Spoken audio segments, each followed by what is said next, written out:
નગરથી મહત્વના સમાચાર ચૂંટણી અંગે ભાજપની મહત્વની બેઠક ચાલુ વિધાનસભા ચૂંટણી રણનીતિ અંગે ચર્ચા ચાલી રહી છે।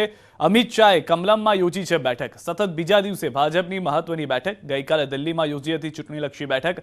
આજે સતત બીજા દિવસે ભાજપનું મંથન ચાલી રહ્યું છે। ગઈકાલે પ્રધાનમંત્રીના નિવાસ સ્થાને થઈ હતી અને આજે હવે ગાંધીનગરમાં ચૂંટણીને લઈને આ બેઠક થઈ રહી હોવાની જાણકારી મળી રહી છે। ચૂંટણીની રણનીતિ અંગે ખુદ ચાણક્ય માર્ગદર્શન આપશે તે વાત પણ સ્પષ્ટ છે। અમિત શાહે કમલમમાં યોજી છે બેઠક।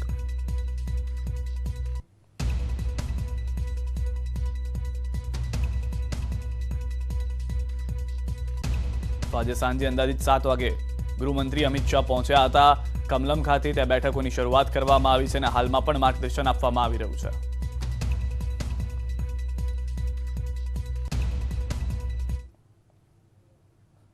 અમદાવાદથી વધુ એક મહત્વના સમાચાર સાબરમતીના પીઆઈ પીએસઆઈ સસ્પેન્ડ। પીઆઈ અને પીએસઆઈને ડીજીપીએ ફરજ મોકૂફ કર્યા છે।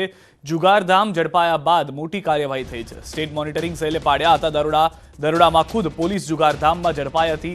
બાબુ દાઢીના જુગારના અડ્ડે ઝડપાઈ હતી પોલીસ। સાબરમતી પોલીસ સ્ટેશનના પીઆઈ આર.એસ. ઠાકર અને પીએસઆઈને જુગારની પ્રવૃત્તિ ડામવામાં નિષ્ફળ રહેતા સસ્પેન્ડ કરાયા છે। ખુદ પોલીસની પણ સંડોવણી હોવાની વાત સામે આવી હતી। પોલીસની રહેમ નજર હેઠળ આ સમગ્ર જુગારધામ ચાલતું હતું અને તેમાં કટકી પણ કરવામાં આવતી હોવાની વાત જાણવા મળી હતી, જેને લઈને હાલમાં ડીજીપી તરફથી પગલાં લેવામાં આવ્યા છે।